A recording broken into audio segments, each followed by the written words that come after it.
Entre las cenizas de la Primera Guerra Mundial, Alemania ansía tener un salvador. Y un ocultista acaudalado, Dietrich Eckart, cree haberlo encontrado. Tenía la idea de regenerar Alemania, pero ¿cómo iba a conseguirlo? Necesitamos un Mesías. El joven idealista Rudolf Hess se convierte en el primer discípulo.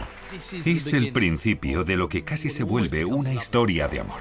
Un joven aspirante a soldado, Heinrich Himmler, encuentra la oportunidad de luchar por sus ideales descabellados.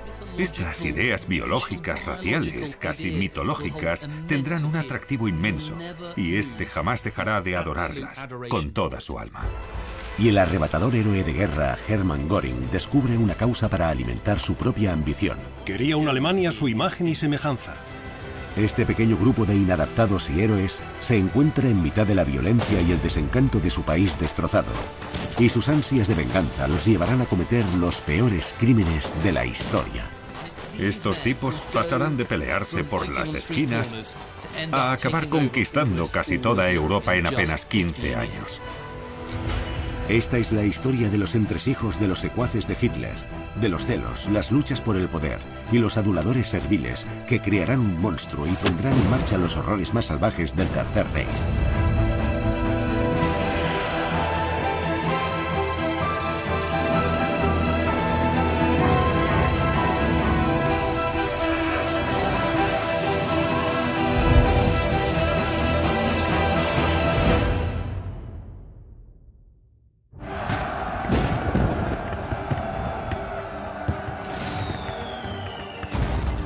La historia del círculo interno de Hitler comienza en los últimos días de la Primera Guerra Mundial. En un aeródromo del este de Francia, el escuadrón alemán más famoso de todos los tiempos, el circo volador de Richthofen, espera su próxima misión.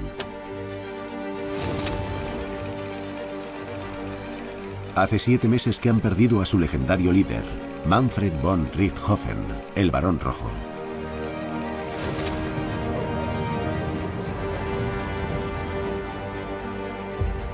Pero un nuevo héroe ha llegado para ocupar su lugar. Un as de la aviación llamado Hermann Göring. Göring es un héroe nacional. Destacó por su valor en infantería durante la Primera Guerra Mundial y cuando se metió a piloto resultó ser magnífico. Derribó 22 aviones. Y por eso le otorgaron con razón la mayor condecoración alemana, que se llama Max Azul.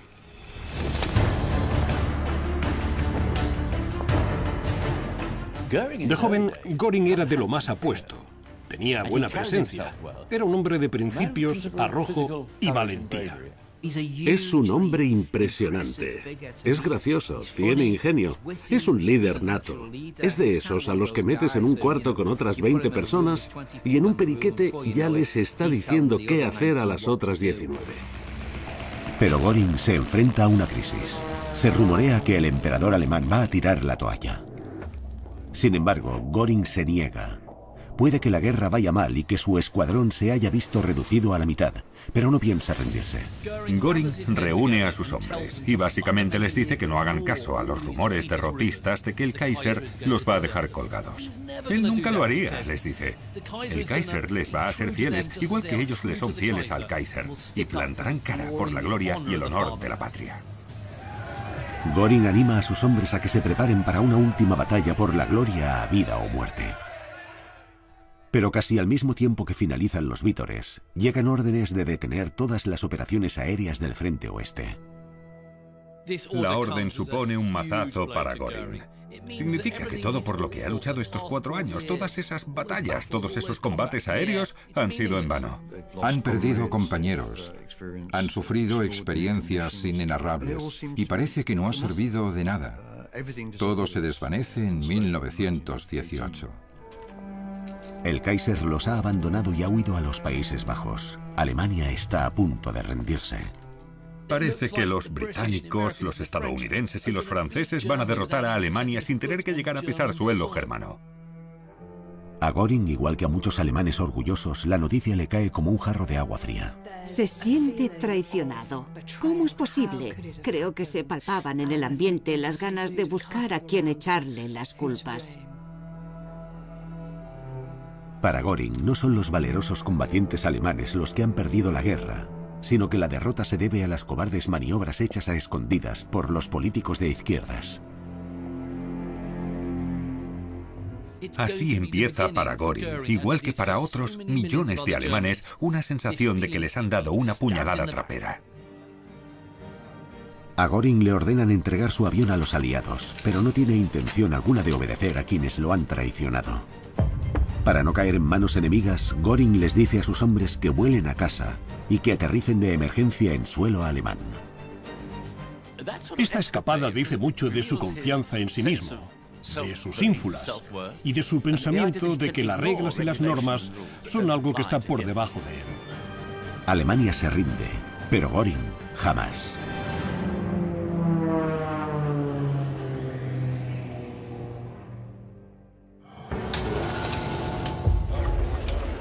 Sin embargo, Göring volverá a una nación en crisis. Cuando el ejército alemán volvió a casa, el país estaba sumido en el caos más absoluto. Había millones de personas en paro, había mucha agitación política y también económica. La pobreza y la hambruna están a la orden del día. La ley y el orden se han desmoronado y una revolución social arrasa por todo el país.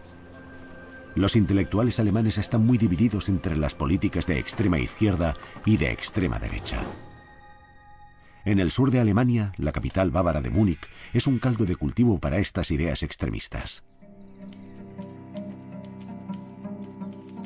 En la élite de derecha sin pelos en la lengua de la ciudad, hay un poeta y dramaturgo bávaro de 50 años llamado Dietrich Eckart. Hoy en día pocos relacionarían a Dietrich Eckart con el movimiento nazi, pero lo cierto es que se trata de una de sus figuras más importantes, y se podría decir que fue quien puso en marcha la fuerza política. Es sabido que Eckart bebe en demasía, pero como se ganó un nombre y fortuna como dramaturgo antes de la guerra, también tiene dinero y muchos contactos. Es alguien culto, un poeta conocido, sabe expresar sus opiniones razonablemente bien. Pero sus opiniones son de extrema derecha, y acorde al sentir de los tiempos, su publicación Auf gut Deutsch o En buen alemán es un panfleto racista de un antisemitismo flagrante. Eckart también tiene contactos en un grupo ocultista de derecha secreto, la Sociedad Thule. La Sociedad Thule era un grupo de lunáticos. Una de las cosas en las que creían era la Atlántida. Decían que había una raza de personas, los arios, que poseían una belleza y fuerza casi sobrehumanas y venían de la Atlántida.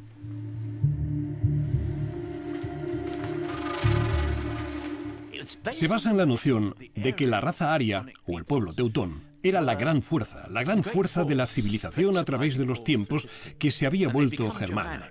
Los alemanes, el pueblo ario teutón, eran los mejores, porque era lo que había querido el destino, la providencia.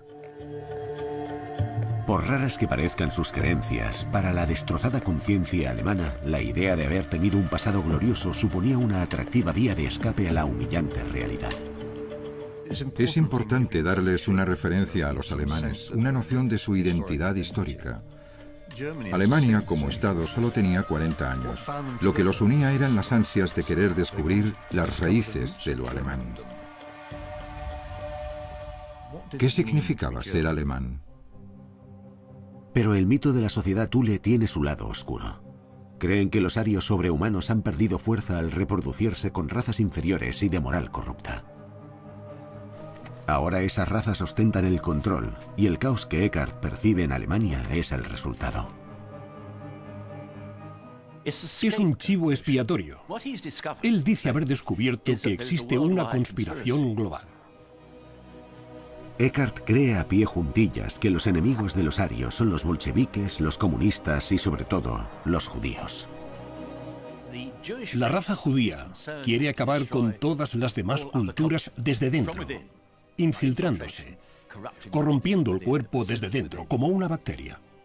No había indicio alguno de nada de esto, pero se volvió el pilar de uno de los movimientos más poderosos de la historia. Eckart quiere devolverles el golpe a los enemigos infiltrados, pero para triunfar necesita que el mensaje vaya más allá de la élite y cale entre las masas. Necesita apelar a las clases obreras marginadas.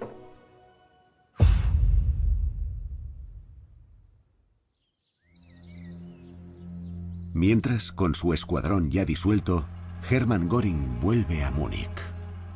A ojos de muchos es un héroe de guerra, pero Göring lo atenazan el resentimiento, la ira y la frustración de que Alemania, tras tantos esfuerzos y penurias que tendrían que haber culminado en una victoria gloriosa, haya acabado sufriendo una derrota de lo más humillante.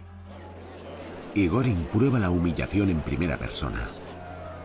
La violencia callejera está a la orden del día, y los exoficiales militares como él son los objetivos principales para las bandas socialistas. Lo asaltan unos matones que intentan arrancarle las insignias militares del uniforme. No es el ataque en sí, sino la tremenda falta de respeto por el uniforme lo que lo marcará de por vida. La amargura de Göring se ve aumentada por el hecho de que ni su uniforme, ni todas sus medallas son ya símbolos ni hitos de respeto. Esto le resulta incomprensible. Hacía unos meses era algo impensable, pero en esas estaba. ¿Qué recibimiento era ese para alguien como Göring? Incapaz de encontrar trabajo en Múnich, el as de la aviación se ve obligado a malvivir como piloto de acrobacias ambulante. A principios de 1919 huye del desastre y se va de Alemania. Esta obsesión con escapar del caos se volverá un rasgo distintivo en su carrera futura.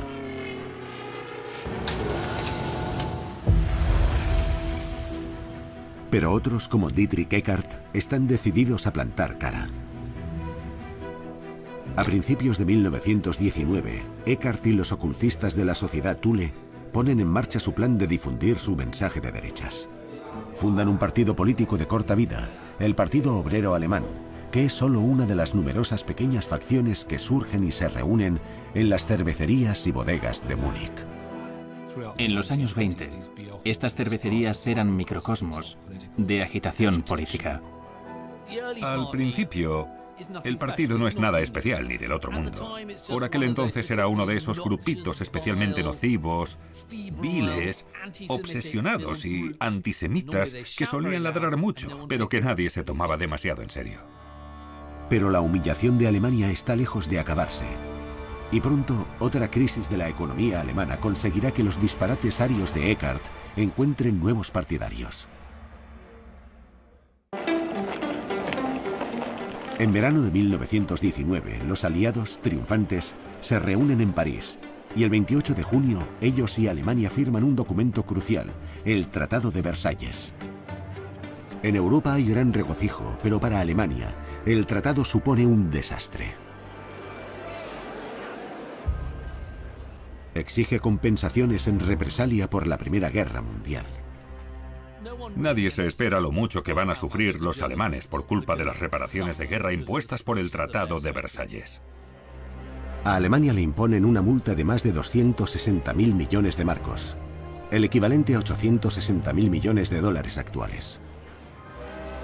Los aliados hacen con la quinta parte de su industria y le arrebatan todas las colonias internacionales. También se ven obligados a entregarle un 13% de los territorios alemanes europeos a países. Casi 7 millones de alemanes pierden la ciudadanía y se ven obligados a formar parte de naciones como Polonia o Checoslovaquia. Los nacionalistas como Dietrich Eckart no pueden aceptar que Alemania vaya a recibir tal trato, que vaya a ser un hazmerreír nacional. La Alemania de Eckart, antaño orgullosa y locomotora industrial de Europa, se ha visto mutilada. En agosto de 1919, un nuevo gobierno democrático, la República de Weimar, cobra forma. Está diseñada para sustituir el gobierno autocrático del Kaiser y sus generales. Pero a Eckart le parece débil y dominada por los judíos y los políticos progresistas. Tiene claro que su partido debe hacerse con el poder. Para ello necesita a alguien que pueda hablarle directamente al pueblo, un líder que inspire. La palabra Mesías la usó Eckhart más de una vez en sus escritos. Tenía la idea de regenerar Alemania, pero ¿cómo iba a conseguirlo? Necesitamos un Mesías. Tradicionalmente, los líderes han sido gente de pedigrí, pero en esos tiempos la gente quería un líder totalmente distinto, alguien que no tuviese ya un nombre ganado. Eckhart escribió un poema muy notable en 1918, en el que describe a una figura llamada el sin nombre o el grande, que es un soldado alemán corriente de mirada fiera e implacable que vendrá a salvar al pueblo alemán. En otoño de 1919, en una reunión del Partido Obrero Alemán, un espía acecha entre la multitud. Lo envía el ejército alemán para informar de los acontecimientos. Pero el joven descubre que las ideas anticomunistas y antisemitas del partido se parecen mucho a las suyas. Resulta que en vez de espiarlos, se identifica con las ideas que exponen. Animado, deja de tomar notas y se dirige a los asistentes. Se da cuenta de inmediato de que su voz cautiva y la cervecería enmudece. Se levanta, habla y todos se quedan impresionados por el hombre que habla con tanta pasión, a la vez que veneno. Se llama Adolf Hitler. Eckhart se queda de piedra. Se sube a las mesas y da unos discursos de una ferocidad fantástica. Y Eckhart se da cuenta enseguida de que es él, es el hombre que los liderará. Eckhart ve en Hitler al hombre que llevará su mensaje al pueblo, que difundirá los ideales arios más allá de la élite metropolitana y que quizá hasta inspirará al país. Cuando se conocen, hay una atracción mutua. Eckhart utiliza el concepto del Mesías y dice, en términos menos dramáticos, que es un visionario. Hitler puede ser un líder. Es capaz de cosas que los demás no pueden hacer. Hitler y él estrecharon lazos, aunque en muchas cosas eran muy distintos. Eckhart era un bon vivant, fumaba y bebía, pero a Hitler no le interesaba nada de eso. Lo que a Eckhart le gusta de Hitler es que es un soldado normal y corriente, pero se ha subido a una plataforma para articular con claridad unas ideas que Eckhart no consigue transmitir del mismo modo. Eckhart no es el único que queda cautivado por Hitler. Entre los asistentes hay un joven universitario, Rudolf Hess. Rudolf Hess es muy joven e impresionable. Y cuando ve a Hitler, se queda prendado de cada palabra que dice. De familia rica, Hess fue un soldado valiente y disciplinado en la guerra. Él también había encontrado consuelo en las políticas mitológicas de la sociedad Thule, y en cuanto oye hablar de Hitler, cae rendido a sus pies. Vuelve a casa con su novia y le dice, he visto a un hombre. Adula tanto a Hitler que le suelta un sermón sobre sus capacidades, destrezas, carisma y cualidades mesiánicas del hombre al que ha visto. Es el principio de lo que casi se vuelve una historia de amor. El embelesado Hess se volverá uno de los primeros discípulos de Hitler y un miembro fundador de su círculo interno. Pronto se unirán más.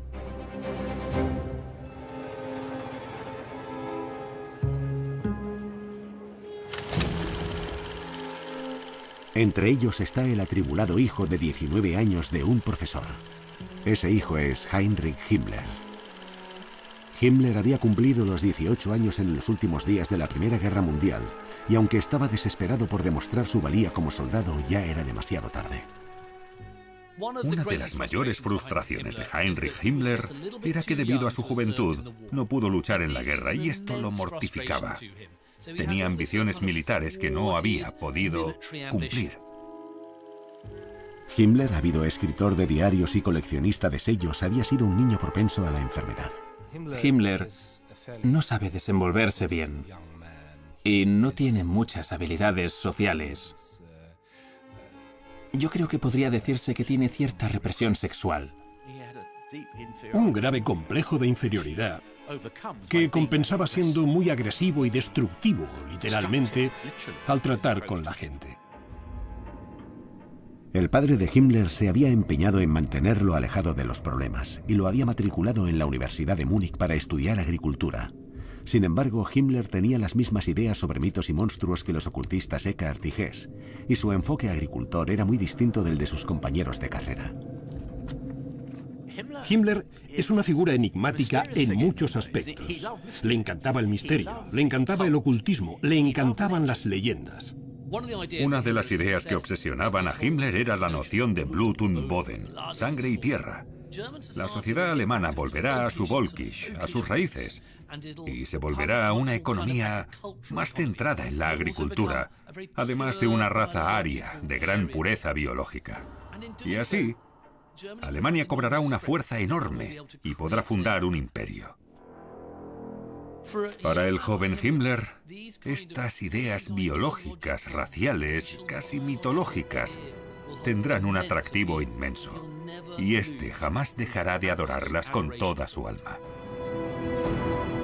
Pronto, este aspirante a soldado conocerá al hombre que hará su sueño realidad y que le dará a Himmler la oportunidad de luchar por sus ideales dementes. Pero de momento, a ese hombre aún le queda mucho recorrido. Aunque Eckart cree que Hitler es el redentor de la profecía, reconoce que el joven agitador es un diamante en bruto que hay que pulir con cuidado. En cierto modo, Eckart se volvió el mentor de Hitler, como quien dice. Básicamente, Eckart vistió a Hitler para que pareciese respetable. Le compró una corbata, una camisa, un traje como Dios manda y una bonita gabardina. Después se lo presentó a varios inversores acaudalados y dijo: miren, este es el hombre que algún día liberará a Alemania y nos guiará. Pero Eckart descubre que el diamante en bruto es difícil de pulir.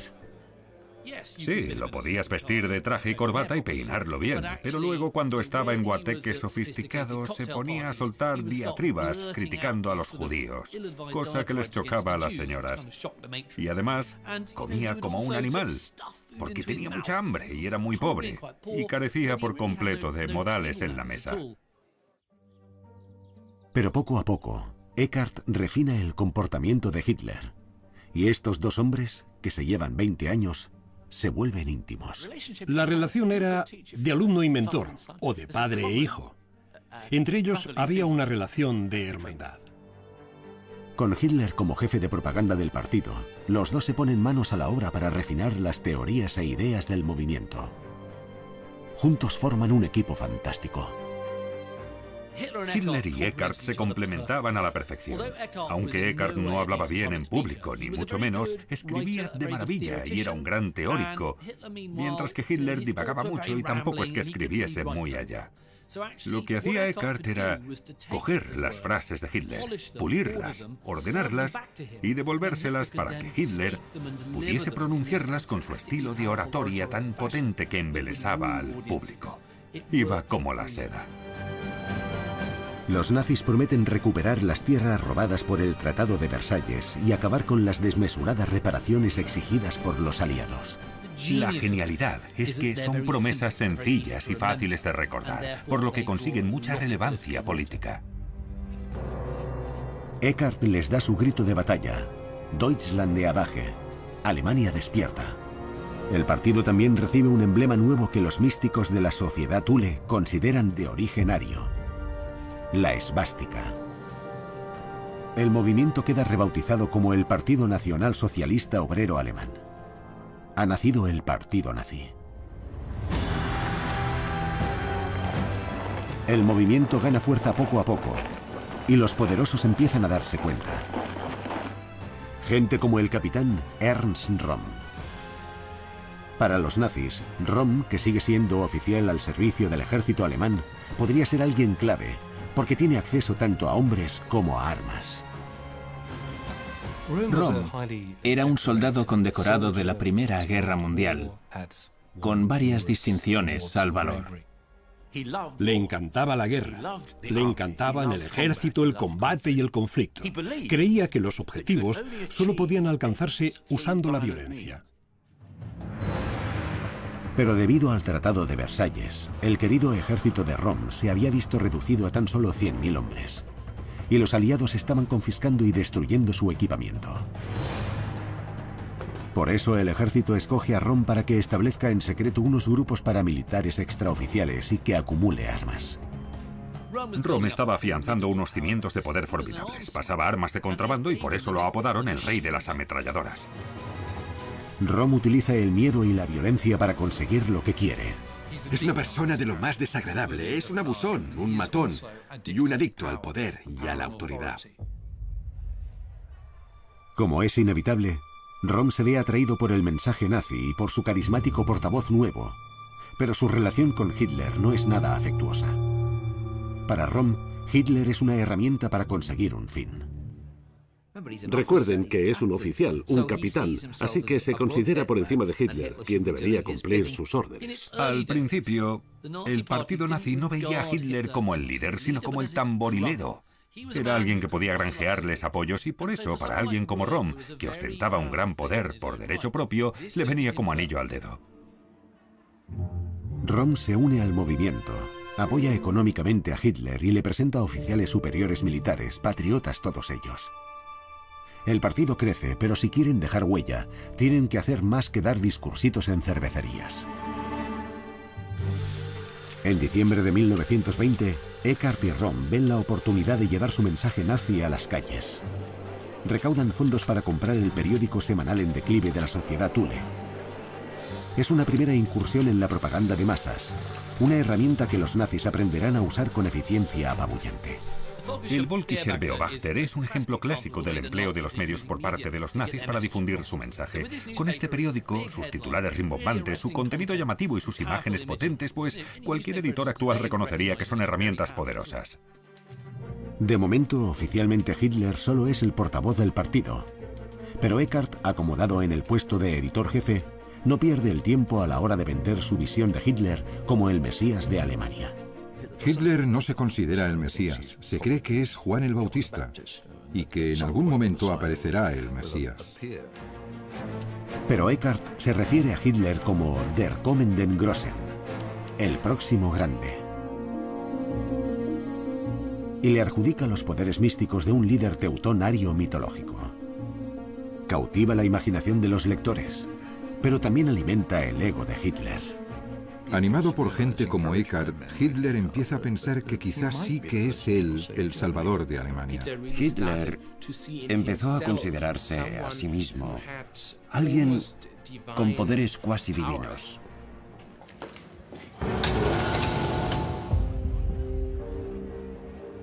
Y Eckart no es el único nazi que ve así a Hitler. El ahora devoto Rudolf Hess está decidido a cumplir la voluntad de Hitler. Hess es uno de esos integrantes del movimiento que podría calificarse de adulador. Siente la necesidad de admirar, de respetar y de adorar. Se ve que Hitler era distante y frío, pero eso no echaba hacia atrás a Hess.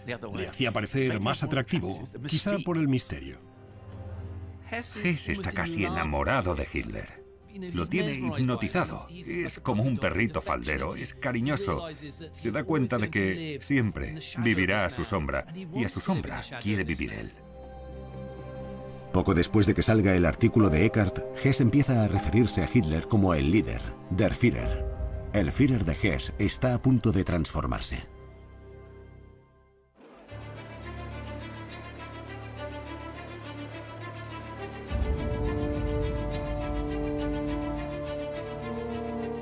En julio de 1921, el partido nazi se ve sumido en una crisis. Eckart descubre que el líder oficial del partido, Anton Drexler, quiere hacer una coalición con otros grupos políticos. Hitler enfurece. ¿Por qué va su manifiesto a contaminarse con otros partidos? Dimite de inmediato. Pero en secreto, Hitler no tiene intención alguna de darles la espalda a los nazis. Es un movimiento la mar de inteligente por parte de Hitler. Básicamente dimite para volver al poder. ¿Cómo? Pues porque dice, o me apoyáis o os las apañáis sin mí. Sabe muy bien, como todo buen negociador, que tiene la sartén por el mango. Van a apoyarlo a él, y lo sabe. Es a través de Dietrich Eckart que Hitler exige que lo nombren líder y le otorguen poderes dictatoriales. Eckart le presenta el ultimátum de Hitler al partido y se somete a votación. Por mayoría aplastante de 543-1, echan a Drexler y convierten a Hitler en su líder oficial. Eckart le ha entregado a Hitler el control absoluto del partido nazi, pero pronto se arrepentirá.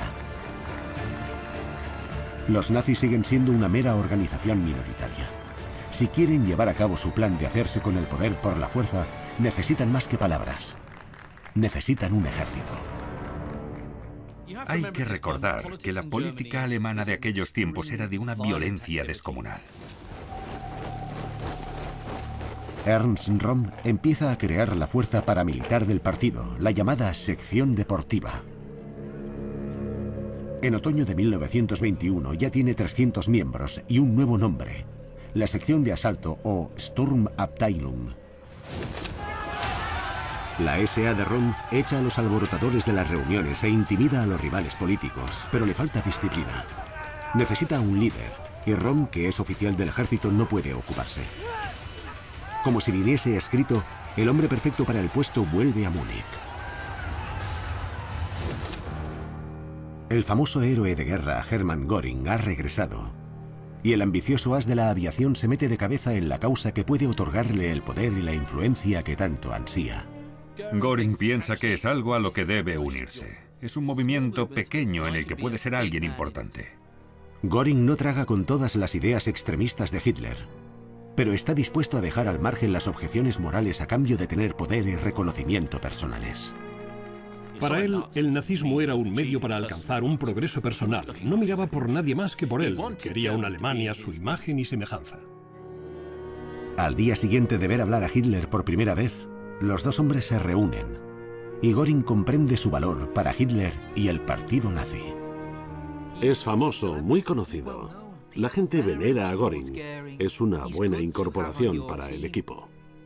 Junto a otros miembros del creciente círculo interno, empezarán a poner al partido nazi en la palestra.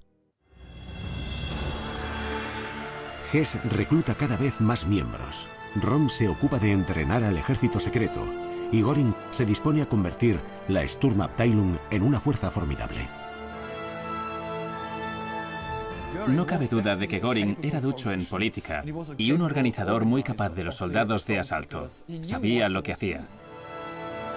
Más tarde Hitler diría: le di una muchedumbre desarrapada y en muy poco tiempo organizó una división de 11.000 hombres.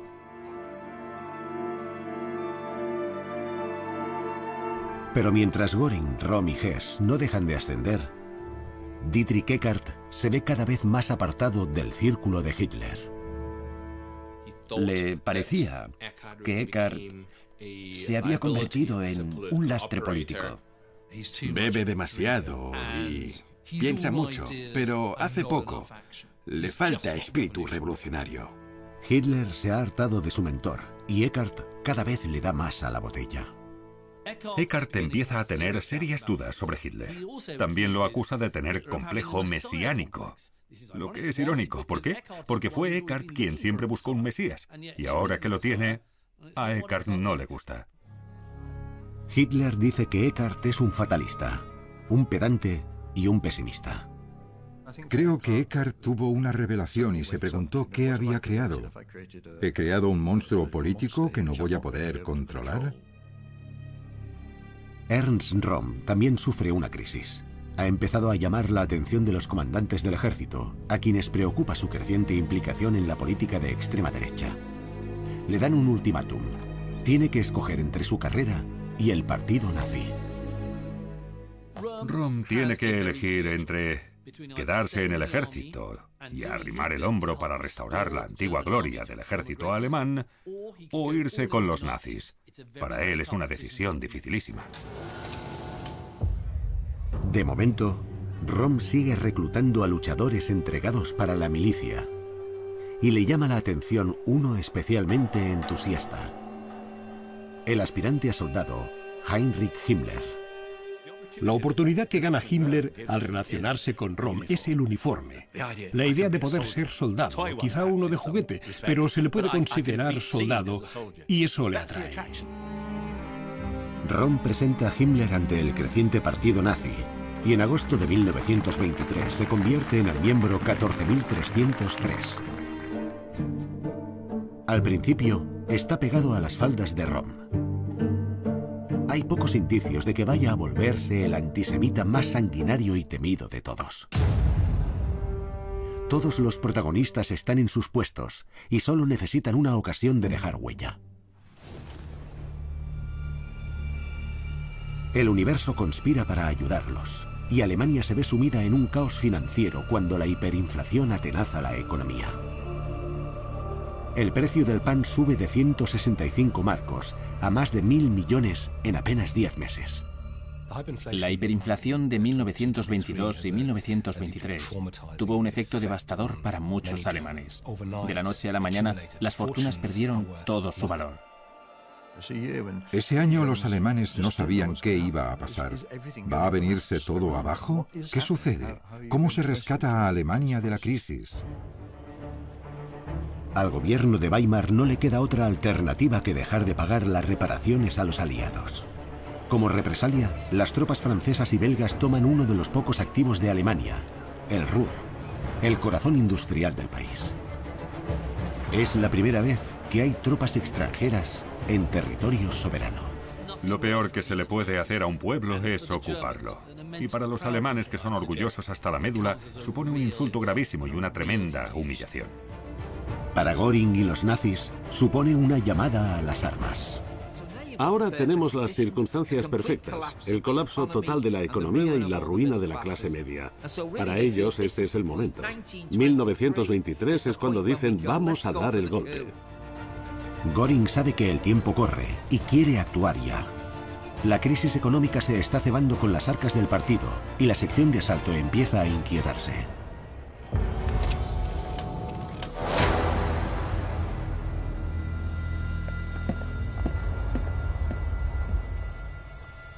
Rom debe decidir. Opta por abandonar el ejército y jugárselo todo a un golpe de Estado nazi. Rom convence a Hitler, insistiendo en que la mayoría del ejército los apoya y no intentarán detenerlos. Están de acuerdo. Es el momento de hacerse con el poder. ¿Pero cómo? La inspiración viene desde el extranjero. El fascista con más éxito de Europa, Benito Mussolini, se había alzado con el poder en Italia hacía pocos meses. Contaba con el favor de gran parte del pueblo y entró en Roma con sus 30.000 milicianos. Göring dijo, así se hace. No esperemos a tener apoyos electorales. No esperemos a contar con grandes apoyos populares. Hagámonos con el poder igual que Mussolini y ya lo justificaremos luego. El plan es tomar Baviera primero y luego hacerse con el gobierno nacional en Berlín. El objetivo del putsch es sencillamente desafiar al gobierno bávaro en Múnich para desafiar al gobierno de toda Alemania. Así de simple. Baviera está en manos de 3 personas: el jefe de policía, el del ejército y el ministro presidente del Estado, Gustav von Kahr. Si consiguen ponerlos de su parte, tendrán el apoyo del ejército y de la policía. Pero hay un problema. Al contrario que Mussolini, Hitler es un desconocido fuera de Múnich. Para poder triunfar, necesitan un líder temporal que cuente con el favor del país entero. Hablan con el general Erich Ludendorff, héroe de la derecha alemana y uno de los grandes comandantes de la Primera Guerra Mundial. Ludendorff tiene toda la pinta del clásico general prusiano y es alguien muy respetado entre el pueblo alemán. Cuando los nazis se enteran de que el ministro presidente von Kahr va a celebrar un mitin público en la Burger Braukeller, una de las cervecerías más importantes de Múnich, al que acudirán los jefes del ejército y la policía de Baviera, entienden que tienen que actuar rápido. Cuando los nazis se enteran, les entra miedo de que von Kahr vaya a chafarles la jugada. Sospechan que von Kahr va a declarar la independencia de Baviera respecto a Alemania, cosa que los nazis no quieren. Tienen que actuar cuanto antes. Tiene que ser ya. Göring moviliza de inmediato a la sección de asalto. Él y Hess lideran la incursión de la Burger Braukeller. Su plan es irrumpir en el mitin y capturar a los 3 líderes de un solo golpe. Una vez hecho esto, los soldados de asalto, incluyendo a los de Röhm y Himmler, se apoderarán de los edificios policiales y militares clave de la ciudad. Esperan a que les den luz verde. Es el momento que Göring estaba esperando. Se pone sus mejores galas, su uniforme militar con el Max azul. Era su momento de gloria, la hora de recuperar su faceta militar. Göring piensa a lo grande. Cree que esta es la chispa que prenderá la hoguera de la conquista de Alemania. Para los miembros del círculo interno de Hitler es el momento que estaban esperando. Saben que es su oportunidad de hacerse con el poder por la fuerza y demostrarle al mundo de qué pasta están hechos. Göring llega a la Burgerbraukeller con 100 de sus soldados de élite de la sección de asalto fuertemente armados. En total son 600 de la sección los que rodean el local. Las tropas de Göring iban bien vestidas y tenían una disciplina de hierro.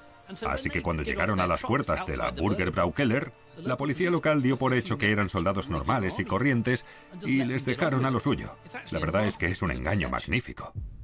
Dentro, Gustav von Kahr se dirige a la multitud. Y como habían predicho, los jefes de la policía y el ejército bávaros lo acompañan. Göring y sus hombres echan abajo la puerta de la Burgerbraukeller y colocan una ametralladora Maxim en un extremo del salón, lo que les permite acabar con todo el mundo si quieren.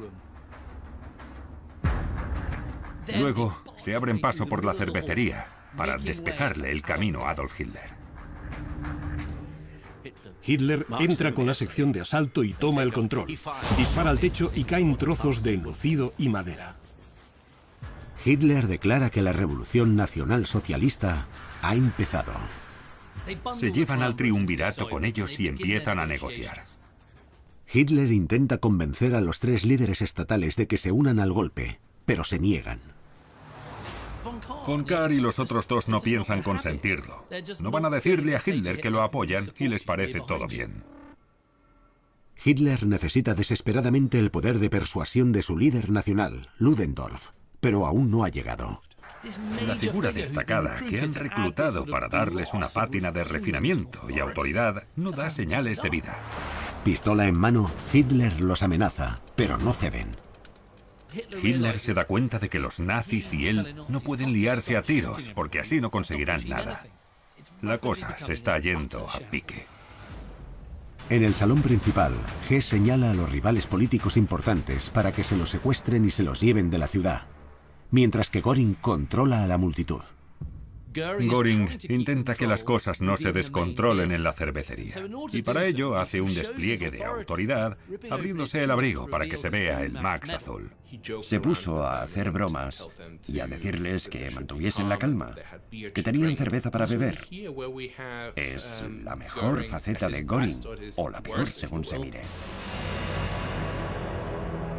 Con la cervecería cerrada, Röhm recibe la llamada a la acción. Les ordena a sus hombres que entren en el Ministerio de Guerra bávaro.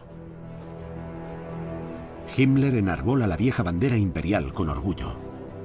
Se dice que tendía a estar en retaguardia para animar a los demás a ir a la vanguardia. Si lo decían como insulto o no, ya es otra cosa. Pero lo cierto es que fue ondeando la bandera en la marcha. Hago de soldado. Esto es muy valiente. Estoy con la gente, con las tropas de a pie. Por toda la ciudad, la sección de asalto va a por sus objetivos. Pero en la cervecería, a Göring le cuesta mantener la calma, y las negociaciones de Hitler están en punto muerto. En un intento desesperado de darle la vuelta a la tortilla, pronuncia un discurso apasionado ante la multitud, contándoles la mentira de que el gobierno ha aceptado respaldarles.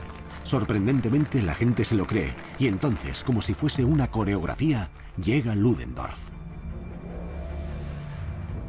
Ludendorff hace su magia, y los líderes de Baviera acceden a unirse a ellos. El golpe nazi coge fuerza de inmediato.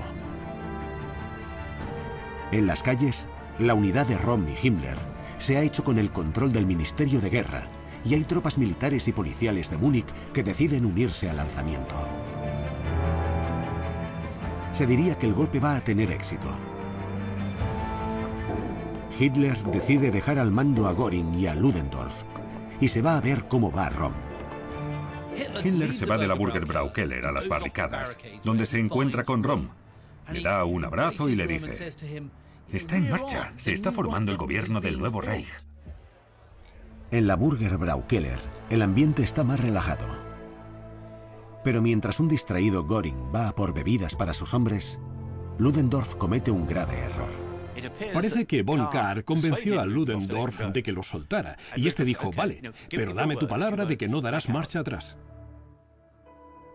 Von Kahr le asegura a Ludendorff que no los traicionará. Deja atrás a los soldados borrachos de Göring y se va. En otra cervecería de la ciudad, Dietrich Eckart, el otrora mentor de Hitler, está completamente ajeno al putsch que está teniendo lugar. No hay mayor ejemplo de lo aislado que está Eckart del círculo interno que el hecho de que no sabe nada del golpe hasta que lo llaman por teléfono ya de madrugada. Lo llamó un compañero para preguntarle que dónde está, que mire lo que ha pasado, que la fiesta ha terminado. De verdad, tal cual. Cuando informan a Eckart de que von Kahr ha sido liberado, ve el peligro. Sabe que no puede fiarse de von Kahr y exclama: nos han traicionado. El instinto de Eckart no le miente. Von Kahr moviliza al ejército de inmediato. En un instante, la situación da un giro de 180 grados.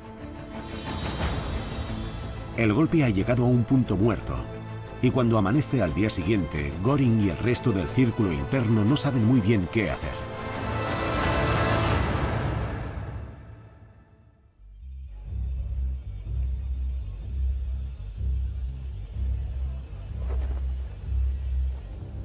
Esa mañana, Eckart se dirige a la sede del partido nazi.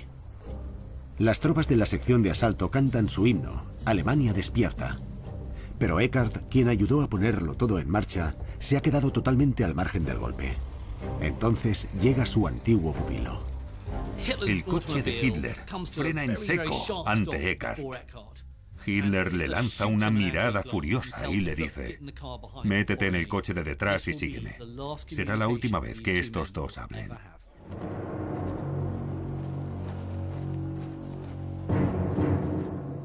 En un intento por mantener con vida el golpe, Ludendorff toma la iniciativa. Es Ludendorff el que aprovecha el momento y dice: marcharemos.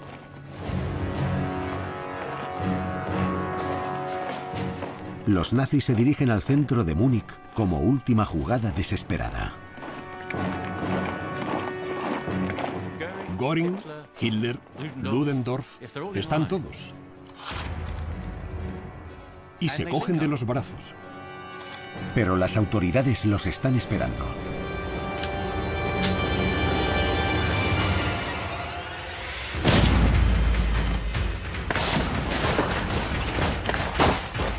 A Göring le disparan en la pierna y sale gravemente herido. A Göring le disparan y no puede andar, pero sí arrastrarse. Los cogen en una calle estrecha. Es un desastre. Los nazis están derrotados y no les queda otra que huir. En el caos mueren 16 nazis y muchos más salen heridos. Hitler burla a la muerte por poco. Hay una bala que no le da a Hitler por 2 palmos. De haber ido más a la derecha, la historia habría cambiado mucho.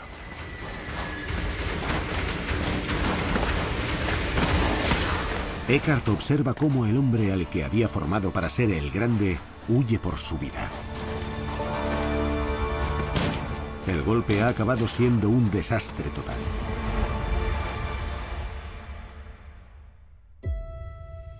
Malherido, Göring escapa a Austria, exiliado de su país, en busca y captura, y con sus sueños de gloria hechos añicos. Rudolf Hess también se refugia en Austria, mientras que Himmler vuelve a casa de su madre. Todavía no es tan importante como para merecer la atención de las autoridades. Rom se entrega y lo encierran con Hitler. El putsch ha sido un fracaso absoluto. El círculo interno se rompe, el partido se disuelve y el Führer acaba entre rejas. Nadie habría imaginado que esta gente volvería a ostentar el poder y que empujaría al mundo a una sangrienta guerra mundial. Pero juntos han aprendido una valiosa lección. Estas políticas tan revolucionarias no funcionan. Al final, hay que subvertir la democracia volviéndote demócrata. En los años venideros, los nazis reescribirán la historia del putsch para darle una pátina de lucha triunfante. Lo glorifican. Y los miembros del círculo interno que estuvieron allí en ese día aciago afianzan su posición en el grupo. El putsch crea lazos de sangre entre las futuras figuras principales del Tercer Reich. Pero Dietrich Eckart no vivirá para ver el alzamiento del Tercer Reich. Apenas 6 semanas después del golpe de Estado fallido, se ve a las puertas de la muerte. Los años de abuso del alcohol le han pasado factura. Sus últimas palabras son proféticas.